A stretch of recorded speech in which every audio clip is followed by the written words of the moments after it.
I feel like we need to crush through chapter 22. We need to put this chapter to bed.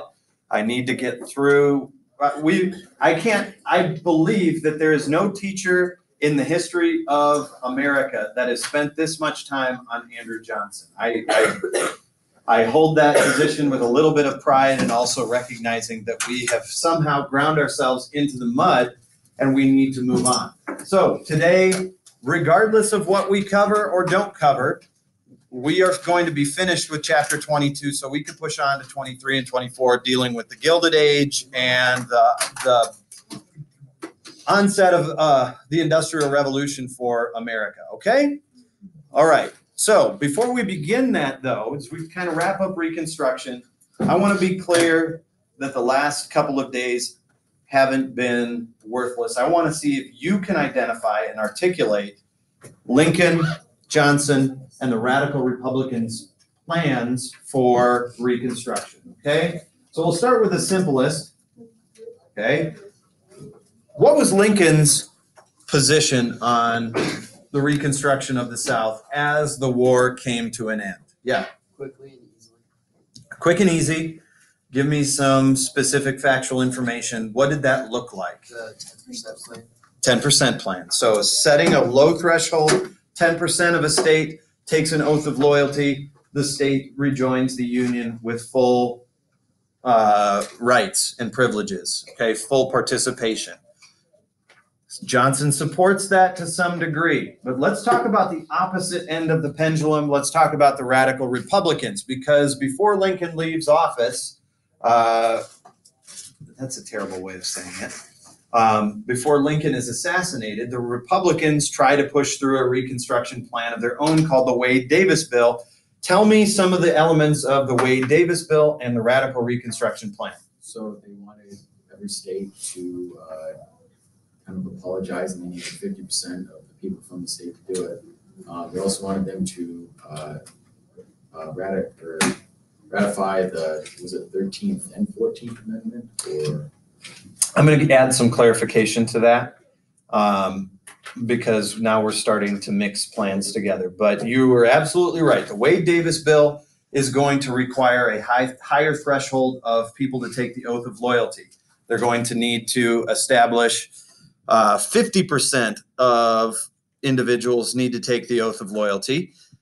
It's going to penalize the South by tearing away the enfranchisement of Southerners. Now, what is it? What is enfranchisement? I'm trying to use these words, complex words that you will see pop up in an APUSH test. What does it mean to be disenfranchised? You lose your right to vote. So they were going to disenfranchise Southerners so they would not be able to vote. And furthermore, they were going to disenfranchise Southern states. Southern states would be reduced to basically colonies or territories. They would not have full representation in Congress, okay? They would also require Southern states to repay their war debt. That this was not going to be something that the Union picked the tab up for their rebellion, okay? Now, let's talk about Johnson, because this is kind of where we were getting confused about, okay, ratifying the 13th Amendment. I would say Radical Republicans, part of their plan would have been to ratify the 13th Amendment as well. This is one thing Johnson and the Radicals agreed upon. So here's Johnson in the middle, okay? Number one, he's quick to adopt the 10% plan by Lincoln. But he also adopts some teeth for his Reconstruction plan. People with immense wealth, we're talking about $20,000 or more in property, would be disenfranchised. On top of that, the state would be required to repeal its articles of secession. So kind of like Connor was saying, issue a formal repeal or apology for the rebellion. They would be required to repay their war debt and to adopt the 13th Amendment. So all in all, as we look at the three different plans, we can see Johnson kind of sitting in the middle, but not having the authority or the kind of respect that Lincoln did. And he's going to be attacked by Southerners and he's going to be attacked by radicals in the North. All right? The other thing about Johnson is he pardons a lot of Southerners and restores their right to vote. Okay? And that's going to upset radicals as well. Things are really going to come to a head over how Johnson addresses the black codes and the retaliation the South enacts as a response to the 13th Amendment. We've talked about black codes, have we not? Right? We talked about how our first vagrancy laws, our first loitering laws, our first curfews and those kinds of things are created as a racist response to black emancipation. Criminalizing this whole group of people that have just got their newfound freedom, are looking for a way to start their lives, and have been exploited. We talked about the Freedmen's Bureau, 40 acres and a mule, and how many African Americans were exploited, stripped of their land, and put into tenancy as sharecroppers, charged high rates of interest to rent the land that they were promised, and then if they didn't pay back that rent, they were thrown in jail and on chain gangs, which were forced into labor in fields, doing the kind of slave labor that was expected prior to emancipation, all for free. So the prison pipeline for African Americans almost existed from the outset.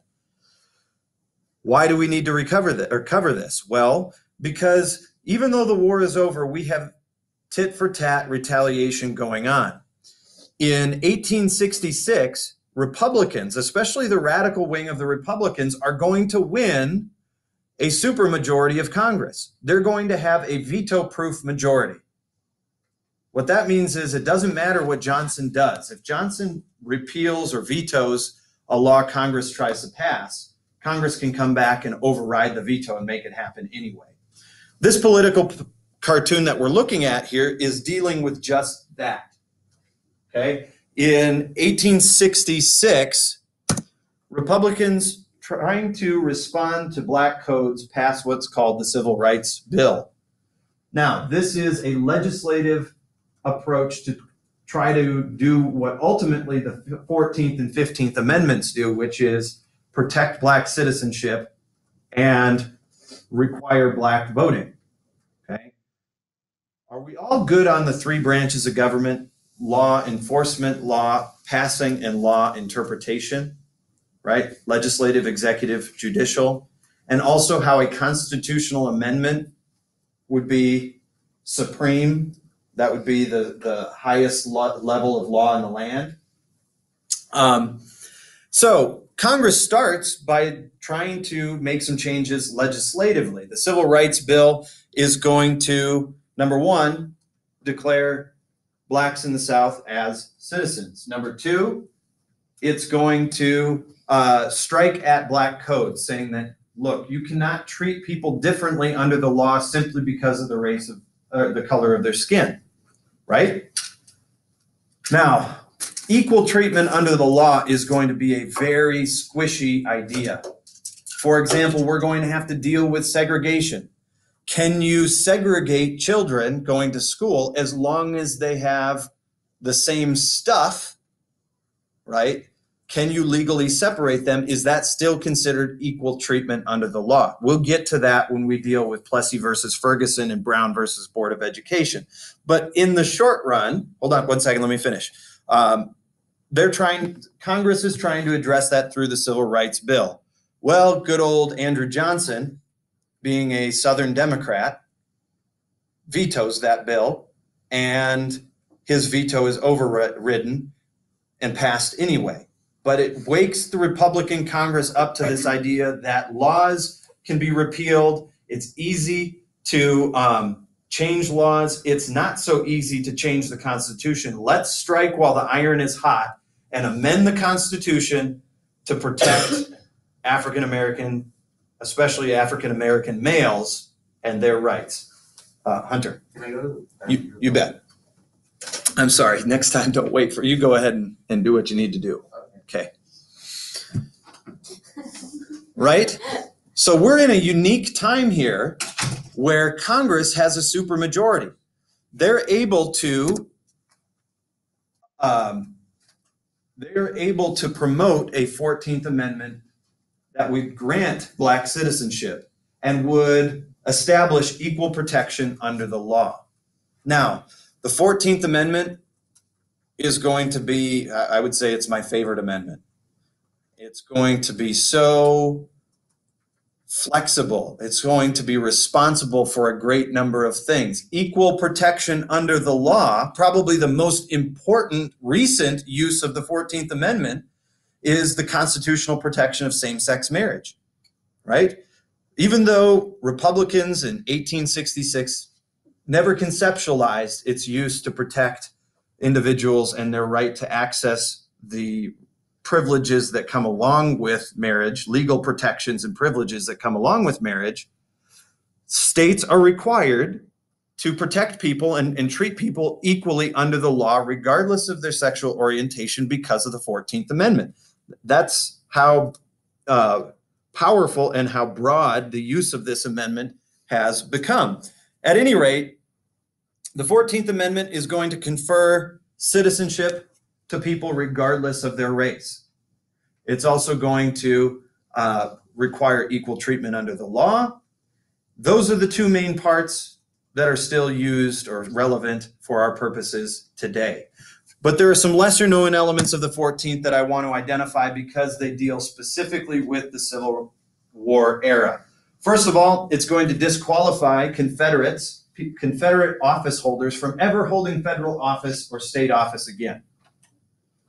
So leaders like Jefferson Davis, because of the 14th Amendment, can't find their way back to Congress. Okay?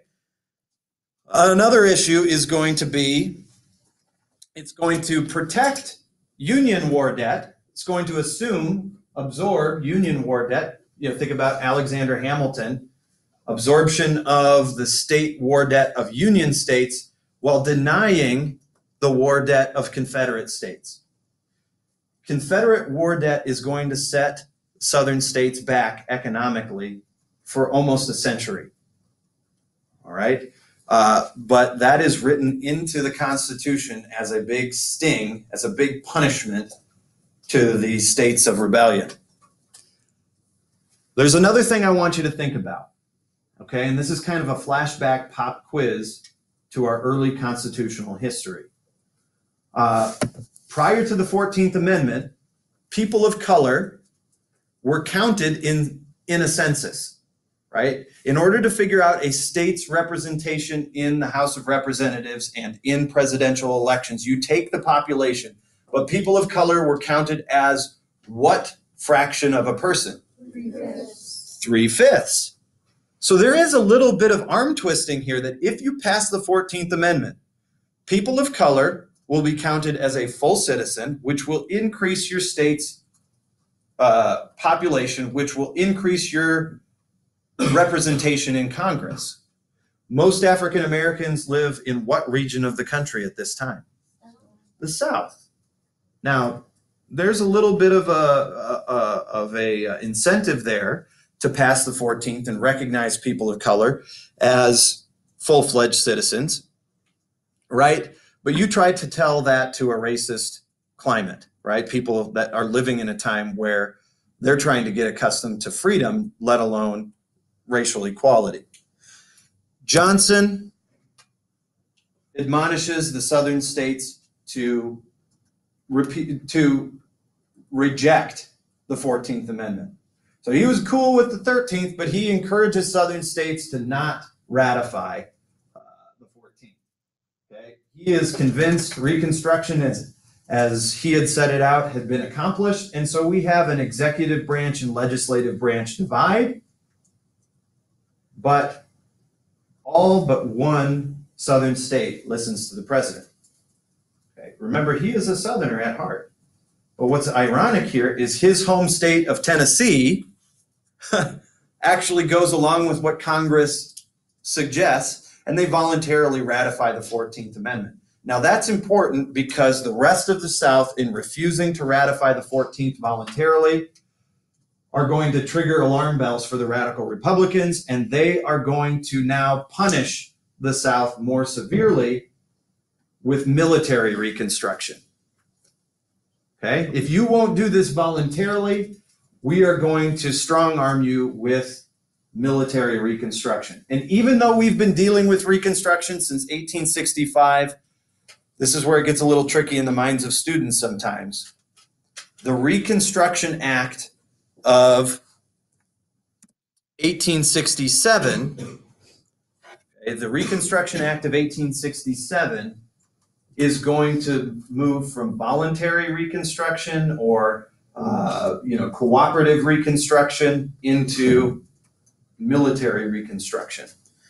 Now, I want to take a moment to talk about two of the most important individuals in the radical Republican fringe.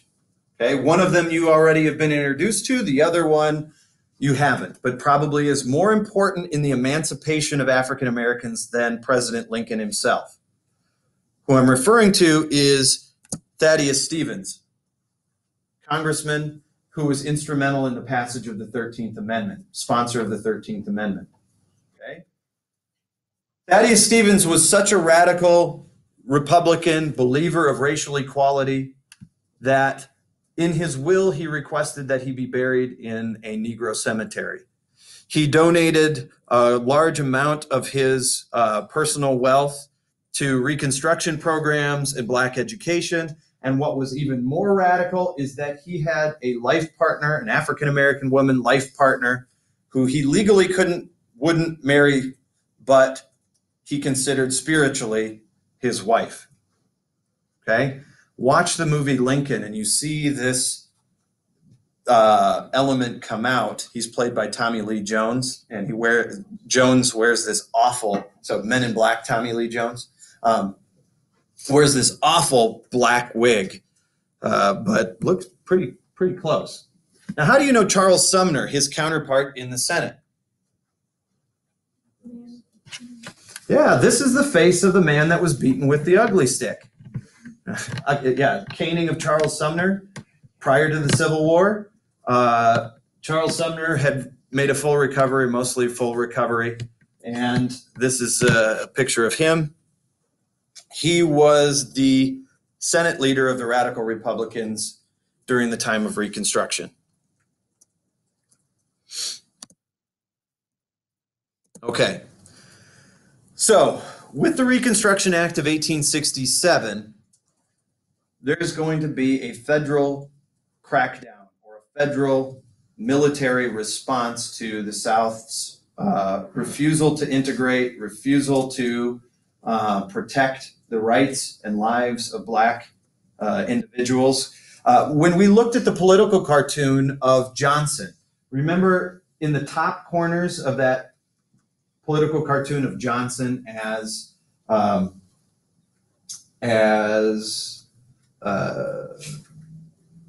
villain of Othello. You guys remember the interactive political cartoon? We could see images of violence. In Memphis, Tennessee, 56 African Americans had been killed in a race riot. In New Orleans, Louisiana, 30-some African Americans had been executed by white mobs in race riots. And so the Republicans require a military response to the violence and disorder in the South. And so what they create are 5 military zones, each with a military governor. Keep in mind, these states are still not considered fully fledged reunified states. They're considered conquered territories. So the conquered territories are divided into 5 military districts. Each of those districts is flooded with thousands of Union soldiers. They institute martial law. So we talked about martial law when we were referring to Maryland, right? Military curfews are set in place. Civilian courts are closed and military courts are open. And I had a student in one period ask me, what's the difference between a civilian court and a military court? Let's do a quick review or test of your knowledge of what your criminal rights are. If you're accused of a crime, from jaywalking to capital murder, what rights do you have if you're accused of a crime? You have a right to a jury trial. And let's talk about juries for a minute. The jury should be in the jurisdiction where the crime occurred, and it should be a jury of your peers. You have a participation in jury selection. Okay? What else do you have a right to? A speedy trial, a right to an attorney, right? You have a right to present witnesses. You have a right to confront witnesses against you. Those are your rights in criminal court, in a civilian court system. In military court, you do not have a right to a jury trial. Your trial will be conducted by 3 military officers. You may not be told your charges, but your charges will be based on military law, so they carry more severe penalties, oftentimes being locked up in a military brig or prison. You don't have a right necessarily to testify or to present witnesses. The generals will consider the case, or the court officials will consider the case and issue you your sentence. And so it's much more restrictive. This is like the difference between court in North Korea and court in the United States today. Now, that is a severe crackdown. The one little bit of backtracking the government has to do comes when the Supreme Court steps in and issues a ruling in Ex parte Milligan. Okay, Ex parte Milligan was one of your terms. Basically, what the court says in Milligan is that it is unconstitutional to try civilians in a military court. Civilians are civilians. American citizens are civilians. You can't try them in military court. They're not enemies. They are protected by the Constitution, and so it's unconstitutional to use a military court in times of peace or war against citizens. Okay? That court case will be important down the road. Okay. With military reconstruction, the South is going to be expected to ratify the 14th Amendment as part of their terms for reunification. What's probably most appalling, however, and by the way, here are the military districts. You can see Virginia, considering its population density, is its own district. North Carolina, South Carolina, Mississippi, Alabama, Georgia, and Florida are their own district. And then Texas and Louisiana. Tennessee is the one that escapes military reconstruction because of its voluntary adoption of the 14th. But the most offensive part of military reconstruction is that full suffrage for African American men and their participation in state level government is mandatory. So we saw with our DBQ the map of political participation of African Americans between 1867 and 68. That is a big flashing sign that we're dealing with forced reconstruction of the South during this particular era.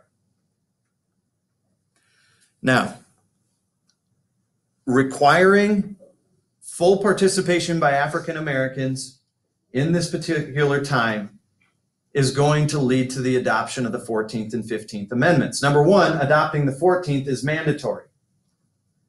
But the 15th Amendment, which protects the rights of African American men to vote, is also going to get passed because, once again, lawmakers see the writing on the wall. When this forced occupation of the South is over, what will become of the voting rights of African Americans afterward? So, once again, Republican-controlled Congress pushes through the 15th Amendment, and those integrated states quickly ratify it, and it's adopted into the Constitution. Now, some states won't ratify the 15th Amendment until the 20th century. Okay, but it only takes 2/3 of the states to make it a constitutional amendment. Okay. Questions about that? So when you're thinking about the 14th and 15th Amendments, I want you to think about this map. That at this time, during military Reconstruction, Black participation in Southern government was at an all-time high. Okay, we are going to go 100 and some years. We're going to get all the way up to Martin Luther King and the civil rights movement of the 1960s before the South allows African Americans to participate at this kind of level again. When the Union Army goes home and Reconstruction ends in 1877 with the election of Rutherford B. Hayes, Jim Crow is going to take place. Help me really quickly here identify a few ways that the South thwarted the constitutional right to participate in voting during this time. How did they legally deny blacks the right to vote even though the 15th Amendment protects it? Stricter laws on voting. Racist laws that limited voter participation in the following ways: poll taxes, literacy tests, grandfather clauses, right? And also illegal methods, for example, white terrorism by groups like the Ku Klux Klan. Okay, that is how in Jim Crow South, by the way, Jim Crow is a reference to minstrel shows, these shows that would kind of buffoon black culture, very popular with white audiences. But the whole story of Jim Crow was he was so lazy that the only time he would put any effort forward was trying to avoid doing work and trying to avoid, doing the right thing. And so these Jim Crow laws kind of condescendingly were targeting African Americans as a group of people undeserving of, incapable of participating publicly. Okay. Now, as far as racism goes, we have to acknowledge something again about Abraham Lincoln. We saw in our video, as he's getting ready to go off to Ford's Theater, he's being criticized by radical Republicans because he had given a speech that said he would be open to the idea of qualified Negroes voting. And the radicals hear this word qualified, educated, propertied people, kind of Jeffersonian. And Southerners only heard Negro voting. And so Southerners are outraged. But again, Abraham Lincoln is not the beacon of tolerance, racial tolerance, that a lot of times we paint him out to be. Without the movement of radicalism in Congress, the supermajority of the Republican Party in Congress during this time, I don't know if Abraham Lincoln would have been in a place to have supported the 15th Amendment. Okay. With their newfound freedoms and civil rights, African Americans participated in elections at a record level. Like I said, it won't be until the 20th century, in 1960s and 70s, before we see access to voting in the level that occurred during military Reconstruction. African American men formed civic groups like the Union League, one of your terms, Union League group, an African American voting rights organization. They ran for office, but what do you suppose the center of the black community was, both civilly and politically? Where did African Americans meet to discuss community issues, politics, that type of thing? The church. And that's so important because the church is going to continue to be the backbone of African American culture all the way up until the civil rights movement that you're familiar with. It's not a surprise to anyone that leaders like Dr. King have a background in religion. Okay? Now, there were no governors, black governors in southern states during military Reconstruction. Even though in some places like Mississippi, the black population outnumbered the white population, there was never a political majority of black voters. or in their legislative bodies, but we do see milestones. I want to tell you the story of Hiram Revels.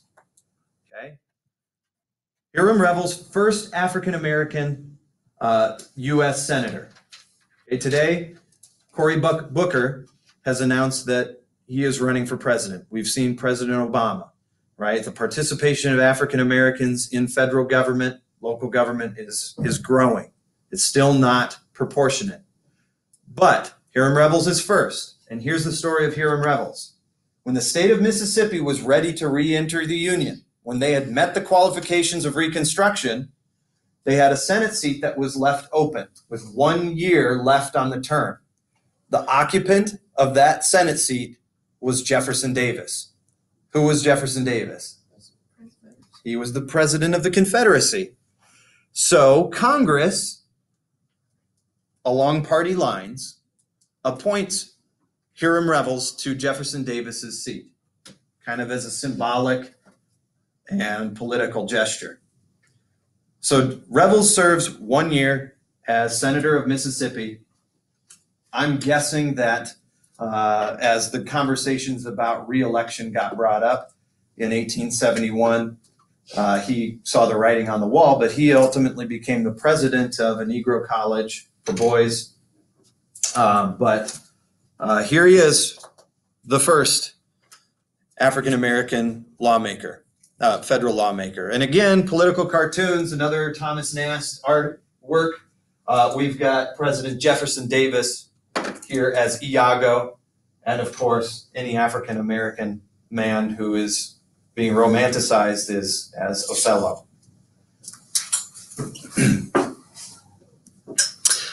The final section that I have here with the remaining time to talk about some larger global consequences of Reconstruction, okay? Reconstruction was a time period of great migration. We talked about African Americans moving to the cities, but there were also a wave of opportunists from the north that came southward. Carpetbaggers. How many of you have heard the word carpetbaggers before? It became a nickname for northerners who came south trying to make a buck.